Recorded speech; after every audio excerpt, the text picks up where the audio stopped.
Hello, Rantbox TV watchers. Once again, we are gathered to talk about The Boys Season 2 in all its spoilerific glory. I'm joined again by people who are with us on part 1 of this video, and as per usual, they don't get to introduce themselves until they're actually answering a question, just because it's fun that way. Our first question is, would you agree that the theme of this season has been the influence of motherhood? Anyone?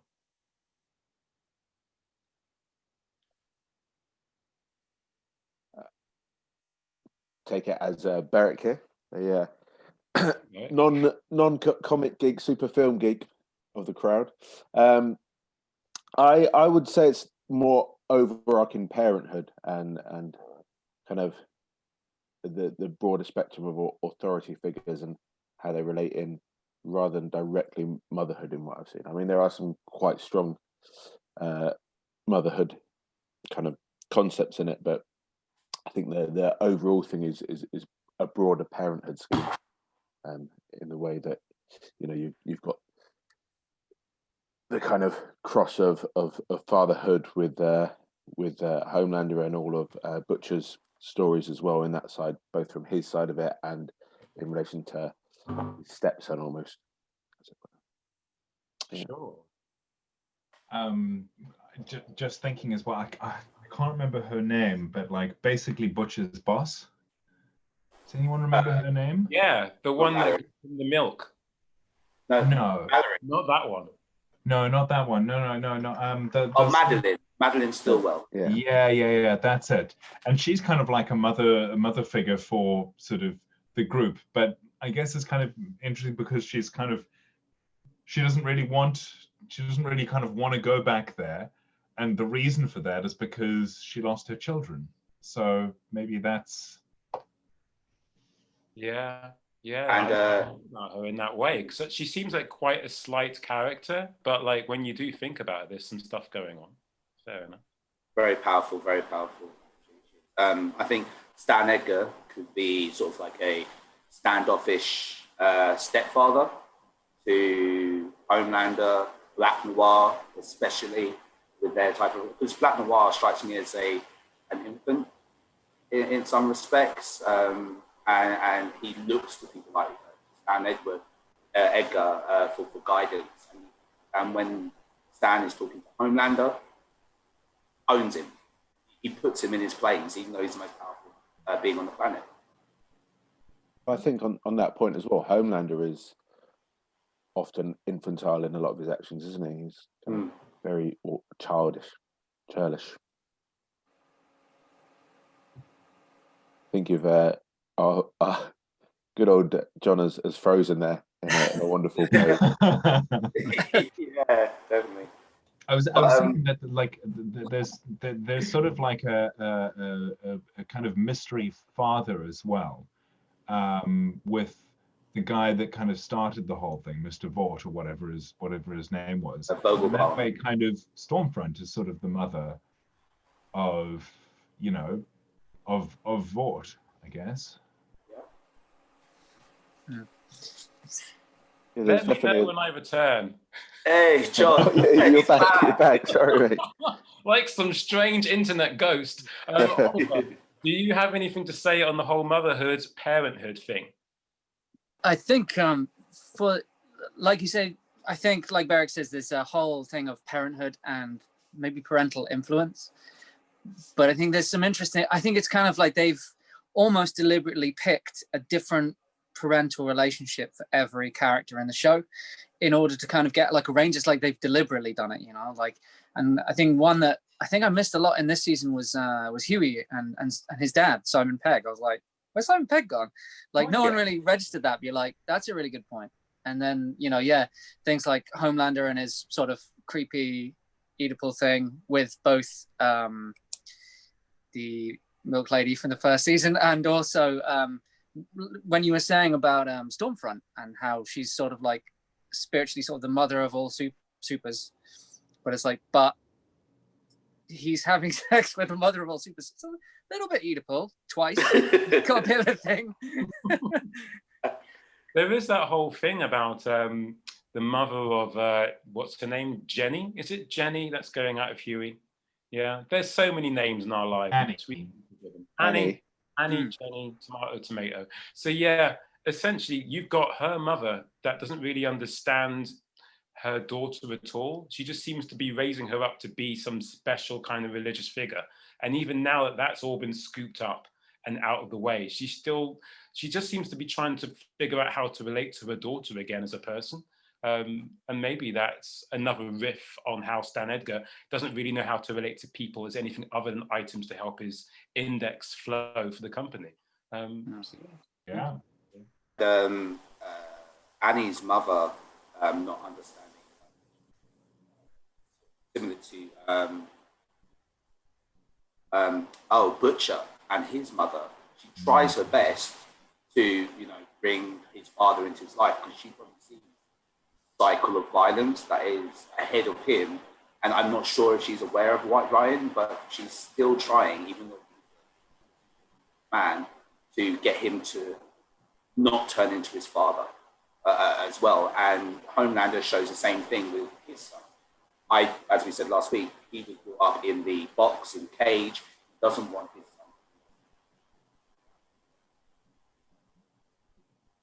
Father sins to the mother.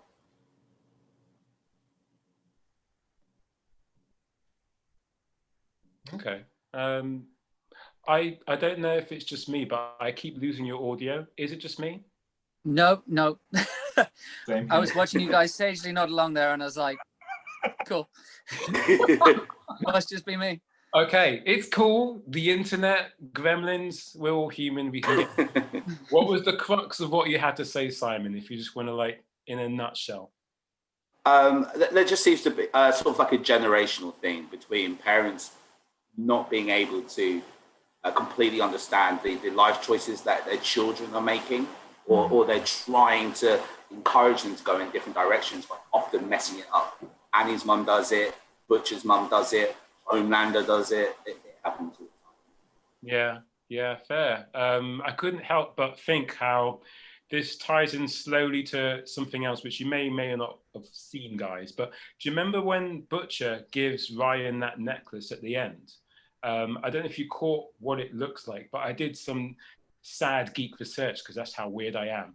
But we know it's the pendant of St. Christopher, but St. Christopher was the patron saint of travelers. And I just feel it's very important that when we do, I say this as someone who isn't a father.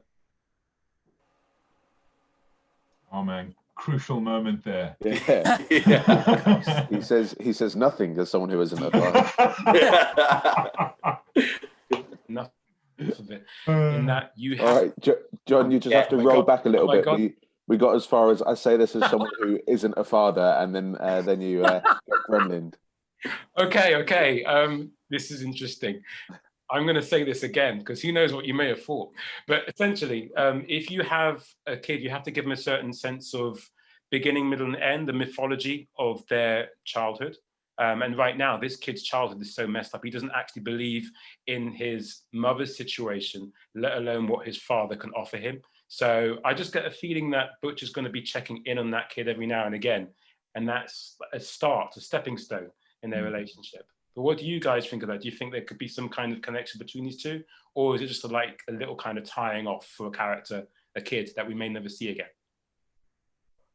I think there's going to be, if I had to sort of plot guess, I imagine that Homelander's kid is going to keep coming back, but I think there's always going to be sort of there's always going to be that interplay between obviously Butcher sort of blaming the kid for his wife being dead, obviously, but then not wanting to be a cunt, and but then also kind of the temptation to use that kid, to groom him to be, to do that job, to be taking out other soups, and I think that could go very badly. You don't want to replace one bad dad with another bad dad. Maybe that's something that could be quite an interesting theme, to be honest. I wondered too how, because I don't know, if it was me and I was that little kid, maybe I would kind of stay an innocent little kid, probably not. At some point, I'm going to start blaming myself. And if there is someone out there that's kind of like connected and is sort of like a father-ish sort of figure, and they blame me too, there might be a part of me that gravitated towards that in terms of like trying to impress, or maybe trying to like one up or something. There's got to be a weird vibe there as that kid grows up. Yeah. But, well, Lamplighter could be an example. He ended up killing himself in front of the statue because of his father. Yeah. And it seemed completely, because it sounded like his father was, oh no, his father loved the fact that he burned down the house originally. So he was always about making his father proud and so forth. And it ends up, they took my head away, or they took the statue away. And he feels unfulfilled at the end of his life. Yeah. That's say about us and parents, generally. Yeah, this seems like an opportune moment to talk about theories about season 3. And I think we start off with saying one name, Victoria Neuman. What do you guys think of like that whole twist at the end of her basically being like the head popper, as the internet has called her, and what feelings you have for her being in season 3? Wait, what? There's spoilers in this episode, by the way, guys. I was thinking, it crossed my mind that because in the again, we're going into massive geek spoiler territory now, but I was thinking, like, obviously there's a scene in the courtroom where there's some popping of heads, and she's there and she doesn't know what's going on, and then at the end of this season, there's obviously she pops some heads in of the church leader, the Scientology guy. Sorry, can we say Scientology? Will they come for me now? You might be listening. Careful. Yeah. Cover your webcam. He's watching. The thing is, at that point, obviously she does it, but then there's some mojo going on with her eyes, and she's not as shocked. I have this feeling that perhaps there might be sort of a disembodied Shadow King type figure, like a sort of entity that's going from person to person instead, rather than her being the bad guy, or at least she's where that bad guy resides now. I really hope you're wrong. Like, no offense to you, like, you know, ideas are ideas, but like, I just feel that we've been taken on a certain ride, and if I find out that ride is being driven by some faraway, distant necromancer type dude, then I'm just going to be a little bit pissed off. I mean, to your point, there was, and I'll. Yeah, he's gone again. He's gone. I'm going to back you up on back. that. Hang on. Oh, he's back. He's back. Back a bit, Berek. Okay, cool. Yeah, this is like a From computer to your game. point. But yeah, essentially. Glory. Amazing.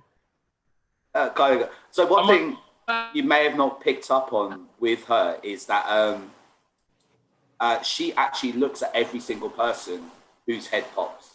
Beat back over. If you watch it again, she in the courtroom scene. I can't tell you about the lawyer, the cop who gives the information at the beginning, but yeah, my breakdowns, you can see her looking at everybody, and poof. Am I back? Yeah, he's back. He's back. What Simon said is what I was trying to say before the internet. Sorry, John. I thought you were going that way. No, you're good. You're a really good co-host. I'll send you the video, Oliver. That's what I was trying to say. There's a video screenshots. But Simon, you are owed a pint of some kind of beverage when lockdown is over. So Unless he's the one that's pausing your internet. I want to take over the show. I always said this, John. I want the control. Talk about it. Yeah, like an evil wizard in the background pulling the strings. It's Simon all along. Anybody else have ideas about season 3, in particular, Victoria Newman's character? I'm going to say that I didn't like it. Because, I mean, I do like it because I want more of the boys, right? I don't like it because whether it was or whether it wasn't planned all along, it felt like it was tacked on at the end. It felt like they got the money to do a second season. They did the second season. It looked like they might get the money for a third season. And so they threw in like a, but it's not over yet. So I didn't like that. I mean, well, are there not more got links to that head exploding thingy? Oh, sorry. What was that? I was just saying that thinking of the head exploding is, you know, we've lost a couple of characters, haven't we, from head explosions earlier up till before the courtroom scene. So maybe there's some kind of link there, you know, with it would be terrible with names today, the FBI CIA type lady near the beginning who they were originally working with. Oh yeah, who that is whose head exploded, and it seemed like, you know, at that point, I don't know about yourselves, but I was thinking maybe she was shot by some kind of weapon or something like that, but we never really found out directly, unless I've missed a point.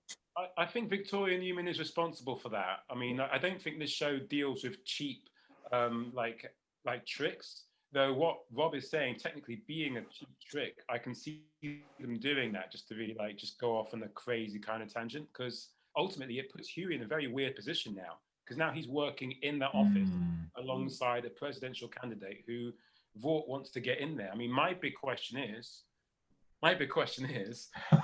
is Victoria Neuman lying about having kids? I don't know if you guys remember, but she said that she had a daughter when she was making some big press conference, and we know that Soups can't have kids. But on that point though, we've got another link as well in the asylum. So really bad with the names today. I need a list of places and people that are in the boys to remind me of everything. But when they get there, of course, there's a woman with kind of similar-ish telekinetic powers. I know she explodes an entire person. She seems, you know, maybe there could be a further link there as well. I was thinking, you know, maybe. Do you think? Sorry, just later on, because you're saying the Suits can't have kids, but that doesn't mean that in the books they inject people with compound V later on. Do you think she could be one of the first, like one of the only adult Suits that actually was successful later on down the line? She's been released, she's been planted into the Democratic race with in Washington, and, you know, she may be able to have it. I'll say this before I leave the floor to everyone else. I think I'm talking quite a bit. If I'm going to go into conventional like script writing mode, you've already made a big thing about Soups not being able to have kids, and that Ryan is being like, you know, seen as this very, very unique element and story. I don't think that they would really do things in that way if we're thinking conventionally. And secondly, I think that if you're going to deal with source material and how it pertains to what it's, you know, been the source of, if you're going to look at the interpretation, I don't think it's fair to really ask viewers to know that if they haven't read it. Do you know what I mean? So that's what I take it as. But yeah, enough of me. What do you guys think about this? But sorry, if they're not going to do that, then how are they going to give the military superpowers or anything like that? They said they're going to sell it for $5 million a pop. But that's what they're doing in that institute. They were trying to find ways to cultivate that with adults. They didn't have to go through the whole process of waiting for these fuckers to grow up. And again, you know, they had that with Homelander, and look what they have. Rather have informed people and then give them powers, you know? Who knows what kind of weird shit Peter Parker would have come up with if he got spider powers at 2 or something. Do you know what I mean? Let's not think about that, internet. Let's go to the next question. Just before we do, go for it. I just wanted to kind of like on that last question, kind of throw out a few things of like, who is she? You know, if she's not who she says she is, then who is she? Who is she connected to? Like, you know, is Vought aware of her? Is she out to get Vought? But then also thinking about her like as a character, where do the limits of her power end?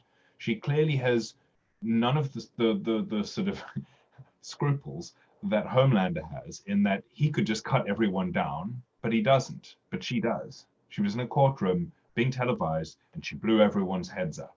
So like, what's stopping her from doing that the whole time? As a character, what are her limitations? And so therefore, you know, how are our kind of heroes going to, how are they going to have an in? Fantastic questions. Anyone got answers? I've got a few, but I talk too much and I could freeze. It's actually become... The one thing I was going to say is it kind of harkens back a little bit to what we were talking about with Homeland and foreign policy, where I think, like, obviously part of her limit is that, you know, being in the public eye is clearly not something that she wants to do. If it feels to me as a character that it's a case of someone who wants to be the president, clearly, for being the president's sake, perhaps, like, but is willing to, you know, pop people's heads as much as it takes to get it. I guess the limit of the power is when she gets found out. And I suppose if you had a power like that, you know, if you told no one about it and you never revealed it, then that would be your limit. You know, it's the classic, you know, like mind control guy. If you can control people's minds, don't tell anyone. Don't put on an outfit. Don't do something ridiculous like go rob a bank. Just keep controlling people's minds and never say a word. Kind of the same. Are you saying that you might, in fact, have... If I had mind control powers, I wouldn't have nearly as many parking tickets as I do right now. Using your powers for good there, Ollie. I like that. Yep. I have to say, you've thrown shade at Simon for being a supervillain, and now you're saying it to Oliver. Either that Clue Master guy in Knives Out, or you actually are the supervillain in this entire panel. I've given out prizes before this episode began. But yeah, any more thoughts on this particular idea about who is Victoria Neuman? What does she want? I have ideas based on source material, which I think will play out, but I want to know what you guys think. So I've heard that Victoria might work for Vought, and she's placed in that position by Stan Edgar, because now she runs the task force. She's essentially running that group that is going to decide who gets the Compound V when it's public. So initially she came up against as a aggressor against Vought, but now she's now in a better position where she can control the supply. It's only going to go to Americans as well, which is exactly what thought happened. So I expect a conversation between her and Stan Edgar next season. Are you saying this based on what you've read in comics? No. Just speaking to people, and yeah. I mean, as the comic book outsider, I think that kind of tracks in the world as well, and in their link between modern world politics and their world, that kind of action of putting in someone who's supporting you into a position of influence over what you run. And it kind of also, you know, tracks with Stan Edgar's blasé, very calm, oh, everything's suddenly gone wrong, but I don't really care because I've got a plan.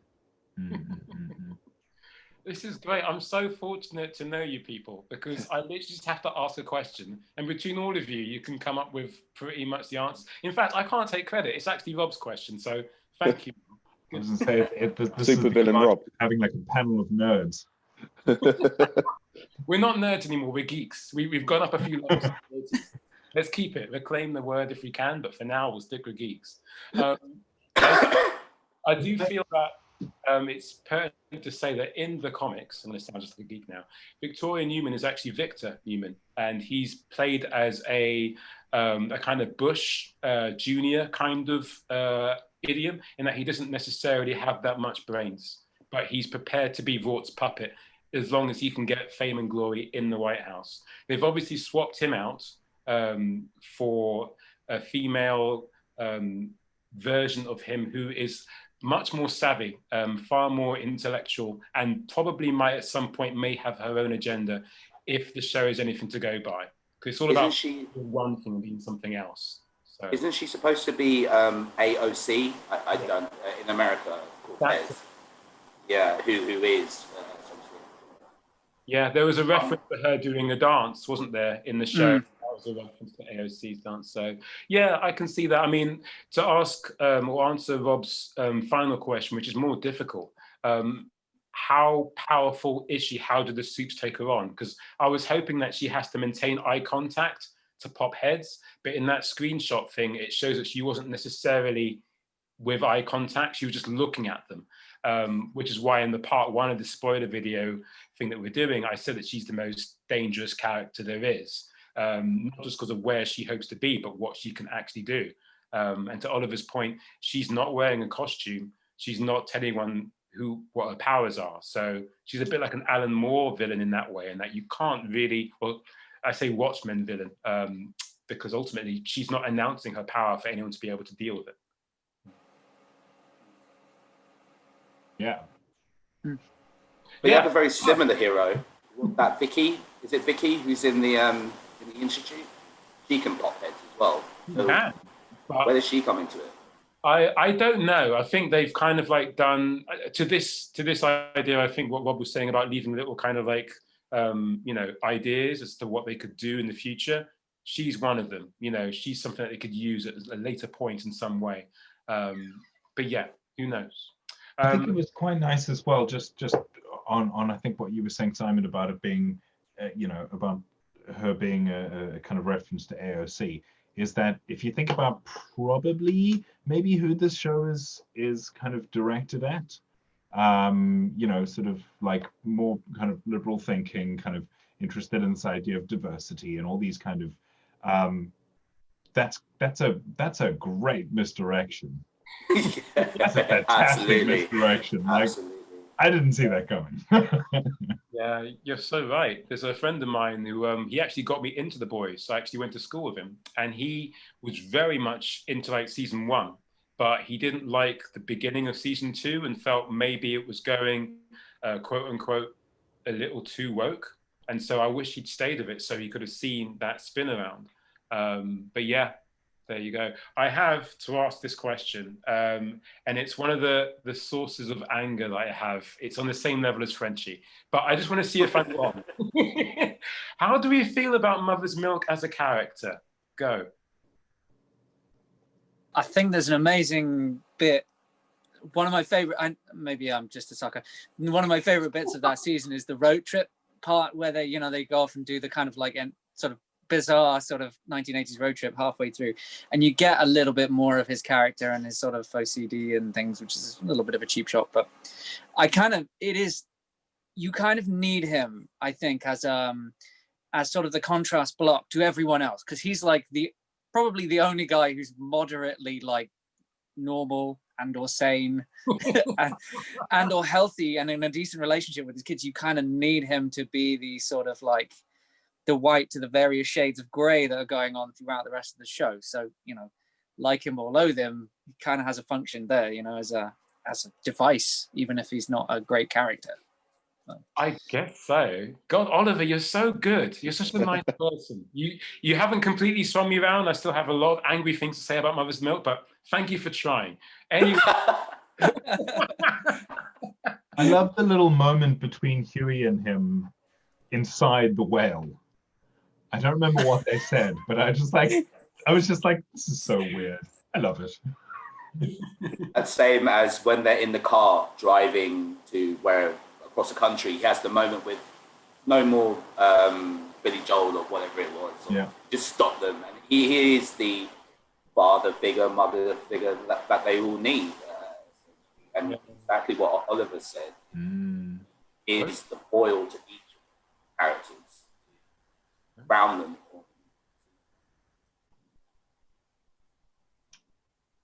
Okay. I missed the end of that. I lost the end of that as well, sorry, mate. I was going to introduce Berek into asking what he thought, but yeah, can you just say the last bit again, Simon? Just because we missed the end. So it's just Mother's Milk, just following on from what Oliver said, was that he is a foil to each of the characters, and he always has the right thing to say just to calm them down at that moment. Okay.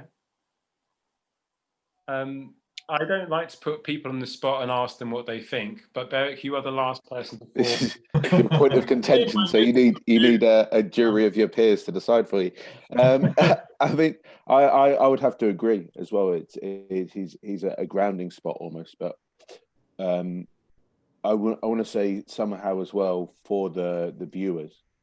So a lot of the other characters are kind of have extreme parts to their character, and I think sometimes it's important in a show like that there are characters who maybe aren't as interesting, aren't as exciting as everyone, but they manage to ground the people themselves and bring them together as a group, but also give us sometimes more of a link in, you know, when things are going a bit balmy, the kind of shots of him maybe looking at a drawing from his kids or something like that, that kind of give that almost nostalgia type, not nostalgia, but that kind of human element that's not always there, even with the humans in it. Okay, this is good. Rob, have you said anything? I want to say that you haven't. Wow, that's surprising, because I normally have something. I don't know. Kind of made me feel safe. I like that. I really like that. I just enjoyed. I mean, one thing that I think is maybe kind of interesting. I'm going to feel so guilty talking about him in the back. Yeah.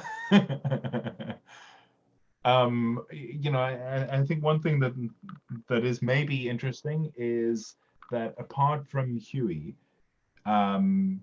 he's the only character that kind of wants to return to a normal life. Everyone else is like so deep in, but he's kind of like, no, I don't want to be doing this. I just want to get, back to a normal life. Okay. And I think if they do, from what I'm hearing, a prequel series, I really would like to know how he and Butcher, Frenchie all came together with Mallory, why they are such a ride or die group. Obviously, there is the whole element about his father being I believe, but then Mallory pretty much pushes him on that track. Don't worry about it, you'll never be happy. Simon, 1 second, mate. Sorry, you're cutting out a couple of times there. Oh, is it? To interrupt you, but yeah, all I was saying was just that how he's the type of character that, had the opportunity to escape, but he chooses not to. He didn't leave. He sticks around with Butcher right to the end. So I wanted to know, how did they get to this point? Why are they so close? Yeah, and I'm going to launch into it now. I mean, it's season 2, and I feel that ultimately, even if he is a character that makes Rob feel safe, even if he is a character who keeps the team together and he's kind of like the granny in that way, I've had pretty much enough of characters who are basically B.A. Baracus. Now, do you guys remember the A-Team? Yeah. B.A. ain't getting in no plane, all right? He's belligerent, he is closed-minded, and that is who he is. All right, I can take B.A., but there's so many characters like this, and I think that it's an unfair representation to a point where I want to know plot-wise about Mother's Milk, but in terms of who he is as a character, as Oliver said, I know that he's got OCD, and I find that out in season 2 in a car journey. Before that, who is he? Do you know what I mean? So I don't think we necessarily need another writer's room that will have at least 12 people in the room come up with him and say that that's a character. So that's my anger. Though you have all softened me somewhat. I had reams of shit to say on here. I feel like might not actually go down so well. So I'm going to say some of it. You have a character who's constantly drawing people away from the action. I guess that helps the drama. I get that. But why is it always invariably the scared, angry, over heterosexualized black male? I don't think we really need to see more of that. It just tells me that there's less going on in terms of how they want to present him. The comics have quite a bit going on with Mother's Milk, and admittedly, you don't find out about much of that till later, but there's some of it they could have brought forward. They've done a lot of work on Homelander, like much more than any. So good. It was so good. It's going well. It was so good. Well. Come on, I'm back. Am I back? Am I still here? Back. We got he's back. Much more than any. All right, just to close it all off, I do believe that they put a lot of work into Homelander because they knew that's where the show's power lies. Without forgetting too much of Jim Butcher and a few of the other scaling off, but Mother's Milk and Frenchie, are nowhere. Thoughts, conclusions, anger.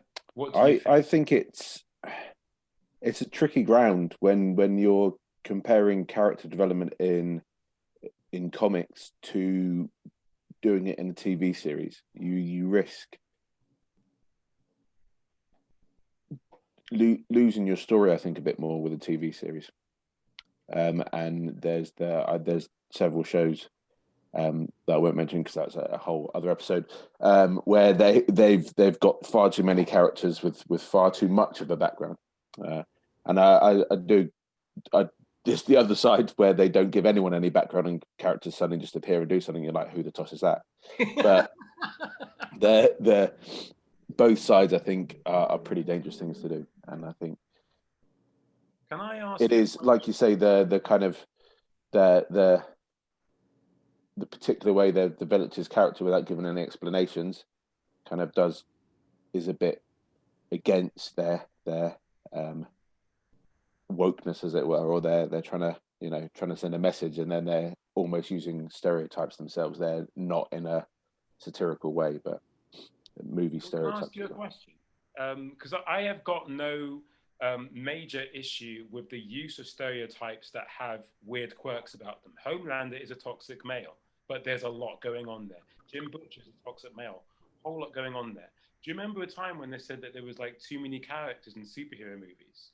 They would like say this about X-Men 3, or even saying it about Batman Returns. Now, if you look at a typical fucking Marvel movie, because they've built this up, they're able to do that. Now, we've got how many episodes of The Boys? Yeah? Each one being like, say, the third or maybe half the length of a movie, and they can't give this one trope, which I really want to compare to a 80s show, The A-Team, more than the actual source material. They can't scale that up. It's possible, you know? I mean, I don't think Morpheus was a fluke in terms of character and race. I mean, if he was a fluke, then I don't know where I am, you know? I'm reading code right now. It's insane. I think they could do more. I just don't think they believe they have to. You know, that's my truck. I think they think that this is enough because this is what people like and expect and understand, you know? And the actor is going to say yes to this role. No one's going to say no. It's their foot in the door. You know, I don't know who the guy is apart from this show. I was wondering, like, just when you were saying that, thinking about like when the show was written. I don't mean the source material, I mean the show. When the funding would have been greenlit for the second season, when, you know, the producers and everything like that were putting the whole thing together to go, we're going to make a TV show of this. And like, who knows how long it took, but let's say it took a couple of years. What was going on a couple of years ago? We had the sort of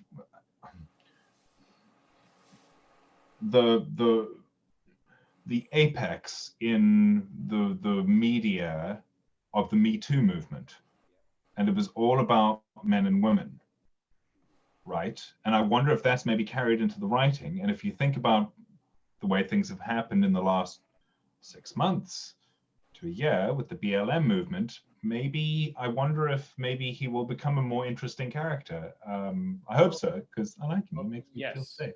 Just yes to you. I now owe you a beverage as well, because on my little sheets, that's pretty. I didn't write down I owe Rob a beverage, but what I wrote down essentially, this show is very good at taking what's in pop culture and not betraying the source material too much in order to send a certain message in a way which is sometimes not even. It doesn't even seem to be calculated. It just seems to be so organic. So it's great writing in that regard. They've got an opportunity with Mother's Milk, is what I've written down. Whether or not they take it, I don't know. But hey, I remember being like 8 years old and thinking BA's nothing like me. And I don't think I really want to be like him, but he's entertaining. And then years later at 43, watching Mother's Milk thinking, he's nothing like me. I don't want to be like him. Yet he's kind of boring stale now. So when's it going to get entertaining via transgression? Part of me wonders, just to interject, part of me wonders, there's a rule when you try and do the classic good guy, the Superman, the Captain America, that kind of thing. When you have the guy whose only job is to be good and likable, that whole thing, sort of, there's a whole thing where the less you know, the more you like him. You avoid writing too much about him because the more you know, the more you judge. And you can't judge that guy. I mean, you can, but you shouldn't. Like, that's not what people intend to do. I know that's not a good thing. Like you say, like, it's boring as hell. When you get a character like who's similar. The one guy I thought when I saw Mother's Milk is like, oh, that's John Diggle from Arrow again. You see. Yeah, and I was like, John but Diggle. the thing is, Yeah, they never tell you anything about Diggle because you're just supposed to. He's just supposed to be used. They're going, why are you being such a Burke? Like for you, that's his only job. And the more you know about him, the less effective he is. You know, so yeah, it's lazy, but it has a function. Is that good? But yes, like you say, I would love for it to be, for him to gain more.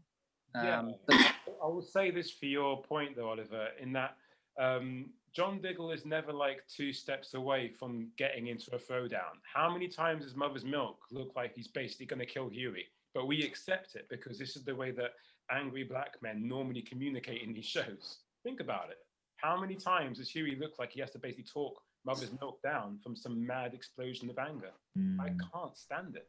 You know. But Mother's Milk often becomes the buffer between Butcher and Huey. Yeah. We see the relationship between Butcher and Huey grow and grow due to the part where it becomes the Lenny,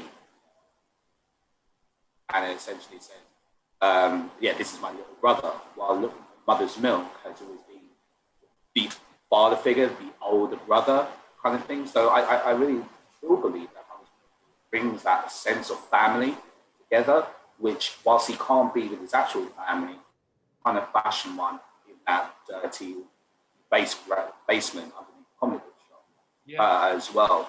Going back to your comment, John, about those type of characters, black characters are portrayed like this quite often, since B.A. Baracus to Ernie Hudson in Ghostbusters, to even the remake of Ghostbusters, where they still had whatever her name is, Patty Jones or whatever.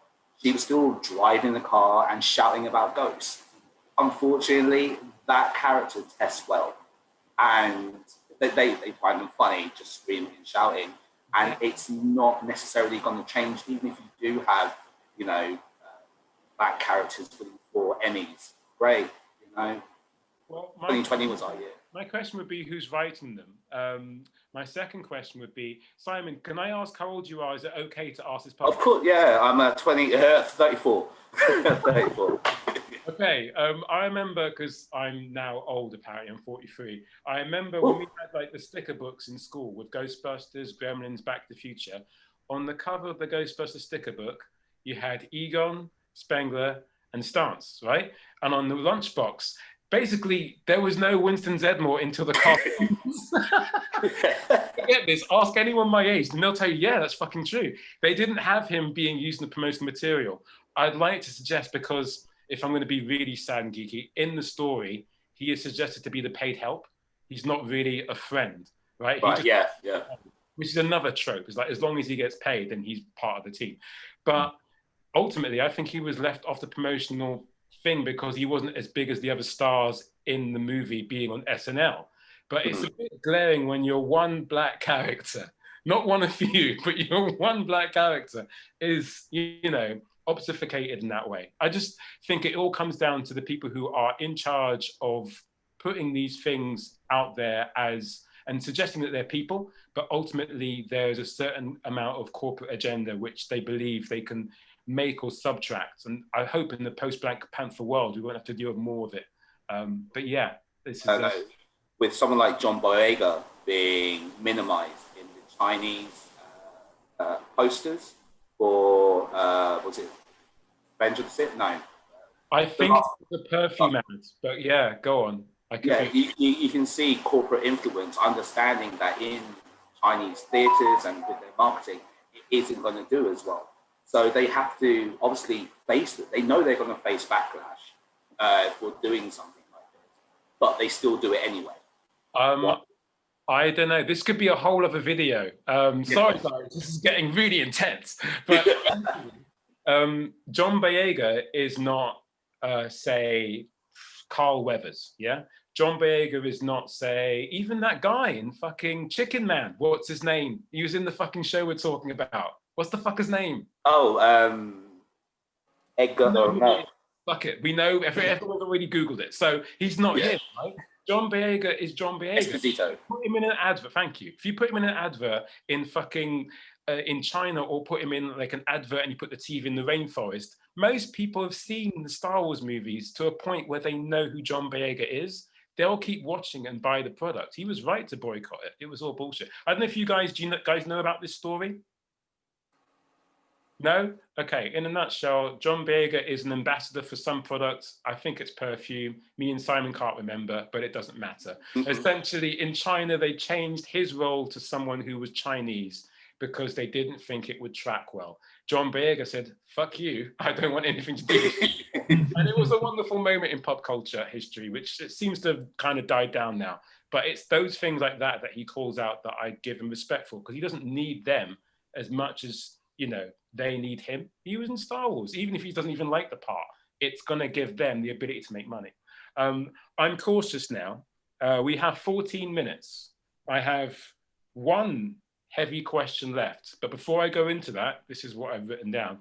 Do you guys have anything you want to say about the show that pertains to a certain kind of character or riff that we haven't talked about in this video or the last video? I just have to ask, what was up with the slippery dude that went into like the drain? I just, it didn't, sorry. It's all right. We will do Watchmen in the future when it's actually possible for us to make some kind of headway with that. Because everyone and their mothers talks about Watchmen now. So I don't know if we ever could. Even though that is the perfect show, considering what this particular series is about when it comes to marginalized voices. But yeah, thank you, Rob, for that that moment. Does anyone else have a genuine question for the boys? Thanks, Rob. I have a quick question for you boys about the boys. So in the source material in the comics, graphic novels, comics, and the series, there's already 2 characters that you've highlighted that have been changed from male to female. Are there any other kind of gender character changes, or even necessarily race changes or anything like that? One race change. We talked about it last time, remember? Black Noir is actually a clone of Homelander in the comics to keep him in control. I can't think of another gender change. Victoria Neuman is male in the comics as well, and is a complete idiot comparatively to her. Mallory is male as well, which is massive. I think that's huge because the whole lamplighter burning her grandchildren thing out in the comics. Okay. There's a few others. A-Train's white. Yes, okay. This is true. We could actually talk about that gender and racial swapping and the merits and demerits of that, because I think it's a fascinating subject. However, Gal Gadot's Cleopatra. Woo! No, I don't care. That's the name of the video. Gal Gadot is Cleopatra, and just to have it like being a spoiler fucking episode for the boys instead, just really. That's what's happened. I'm sorry, it was a joke. It felt fine. Now it's happened.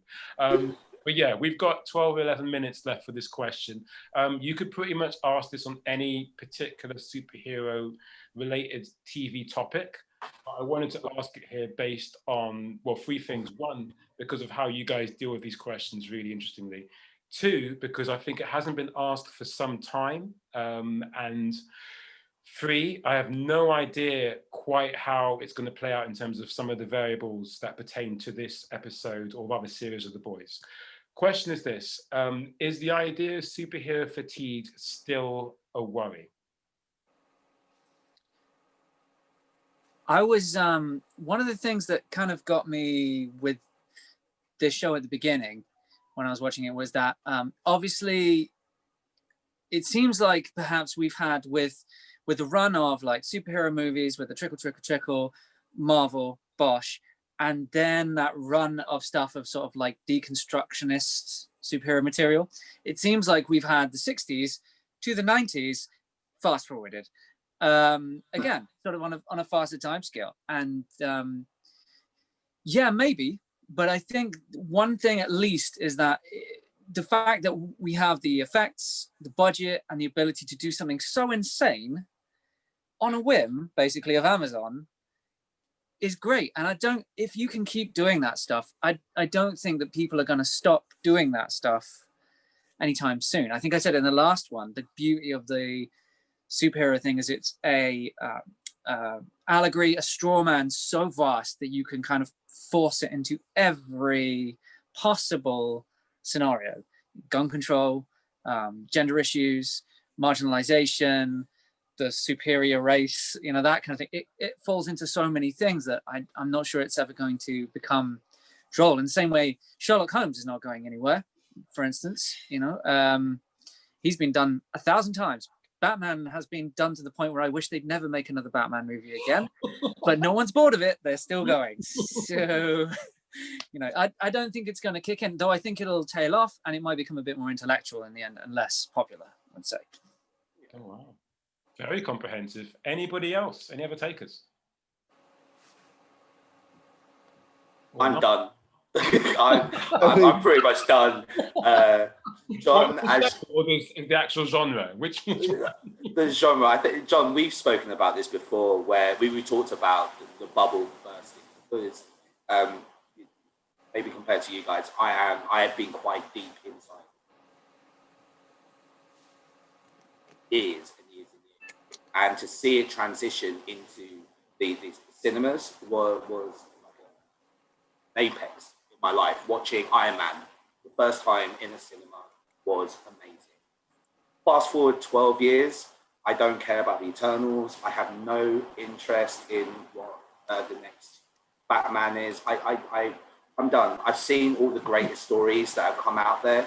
And if you know anything about comic books, whilst there are 1 or 2 great stories every year, there are thousands of terrible ones. And I think we're starting to scrabble around the bottom of the barrel with some characters as well. Don't care about Captain Britain. And yet here you are in the spoiler. Oh, I'm a complete hypocrite. Don't worry about that. I'm going to take over myself with freezing powers. I see you, and I know where you're going with this.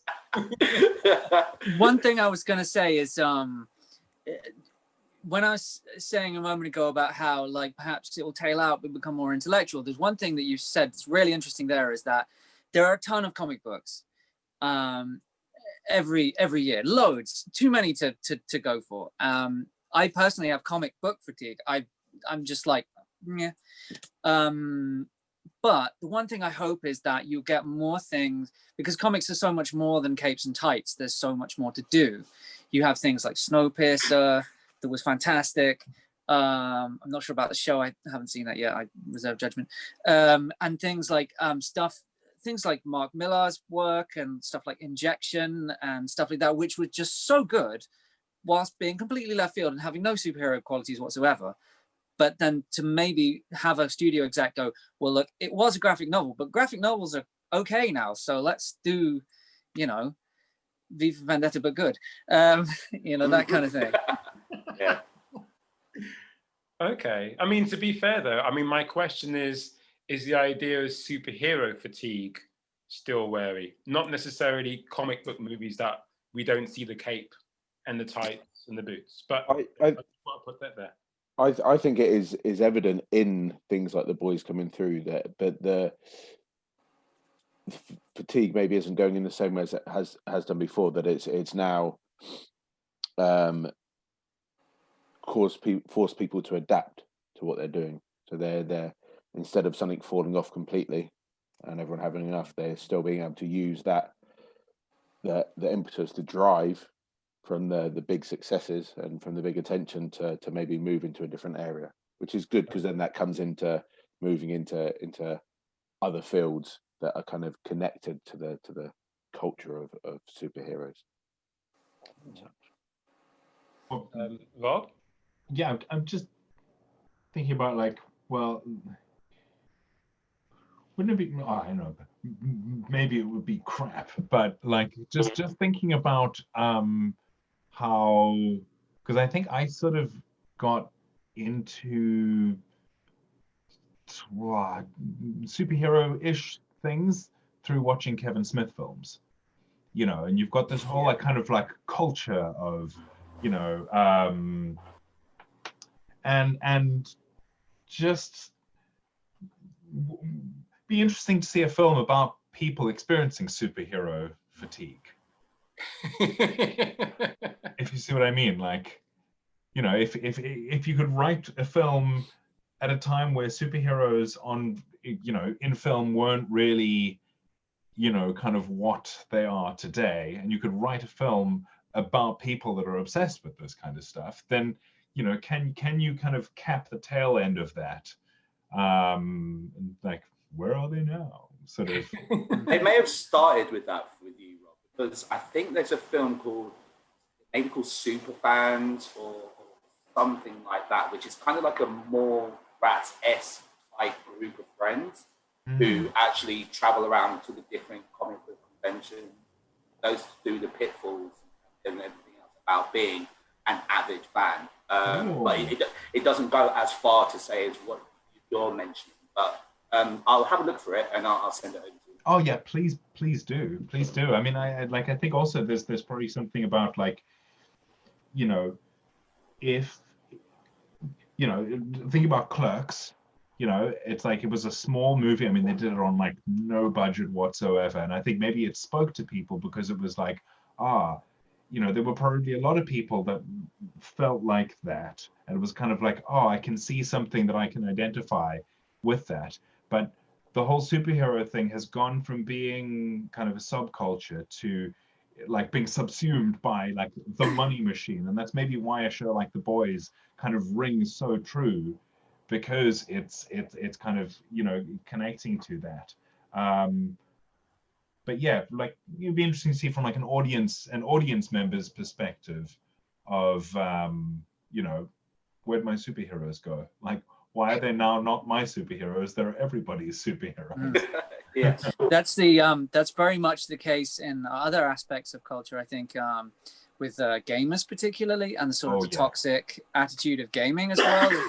You see that. But I mean, the one thing I wanted to say from the very beginning of this discussion, really, and never had a chance to crowbar it in yet, thanks for that, Rob, is just the fact that, like, when I grew up, like you say, like, that was like my thing. That was me and maybe my dad in the car on the way home, you know, like I had a copy of The Man Without Fear by Frank Miller when I was like 12, which was way too young. And that was my thing. And to be able to sit here on the internet and talk to 4 people about this is crazy to me, like, even now. So, you know, and then, like you were saying before about, you know, Iron Man, there was that moment when I sat in the theater watching Iron Man, and everyone's in there like with their girlfriends going, well, this will kill an hour and a half. And that moment where he puts on that first suit with all the panels and stuff, and I was like, oh. And now you're like, well, you know, everyone knows who Rocket Raccoon is, don't they? And you're like, do they? Like, do I really have to like out nerd you with Squirrel Girl now? Like, what? Yeah. Wow. Sorry, I just went off on one there. No, don't be sorry. The Man Without Fear, that is just, I'm so happy you gave that as a call out. I don't know if you remember, Rob, but I showed that off to you way back in the day. It's a Daredevil comic where basically like his whole world is like taken apart by Kingpin. Yeah. It's a seminal just piece of work. So thank you for reminding me of that. We don't have much time at all, but I will weigh in with what I have to say on this, even though you've kind of all come up with various different aspects of it. They've been saying for ages that it's going to go the way of the Western, in that the Western was everywhere. But do you remember the last good Western-inspired spaceship movie? Or the good, like, horror movie that had... Serenity! I was going to say Firefly, come on. Serenity, come on! How much money did Serenity make? Not the film? Yeah. It was crowdfunded, so I think technically it made nothing. Yeah. I wanted to see it. Everybody that Josh Whedon could convince to go and watch it, like, guys, I'm going to be big one day. Seriously, I got this whole thing of Marvel. They all went to see it and they all had fun, but the wider world wasn't interested. It's like that whole joke about Robin Hood in the music film industry now. No one wants to make another Robin Hood film for some time because it's seen as something that doesn't have anywhere to grow. Think of them as viruses. This superhero genre is everywhere now. You know, if there's one thing I'd like to see is like, forget the sequels, but I thought the first setup of Saw was quite compelling. If you had something like that set up in a superheroic kind of world, that could be quite interesting. The trick is to not tack on the superhero stuff, which is what the boys have done really well. They haven't tacked it in there. They're talking about all these things that we can easily recognize from the GIF culture that we have Stormfront exploiting, or the two different sides of Vought trying to get people into a certain place. They're doing it in the superhero world to a point where I don't even question it now. So I don't think this genre is going to go anywhere. I mean, I don't even want to call it a genre. I think it's literally become mimetic, and that you can place it wherever you want to. And as I said before, Simon, not in a jokey way, even if you're done with it, you're not done with it, son. I can't. The new Mutants is coming out, and I can't do anything about it. And I already despise the idea of horror movies. I was going to say, I was literally about to say, I had my heart so set for New Mutants. I was like, this has got to be good. Come on. And I did see it, and I won't ruin it for anyone. Your face says everything. I think on this panel, I'm the eternal optimist, and I'm going to say it was not as bad as I thought it was going to be, but it wasn't what I hoped it was going to be. I'll say that. Yeah, fair enough. I have to be Mr. Bastard Moderator, because I do sense that someone has to catch their train, and so therefore it is time for us to say goodbye. We didn't even get to introduce you guys properly at the end, as we did last time, which is going to be a tradition in itself, but that's okay, because we're here to talk about the show, right? Thank you for your time, everybody. You have been awesome. Thank Cheers, you, guys. Bye, guys. Nice to see you. Bye.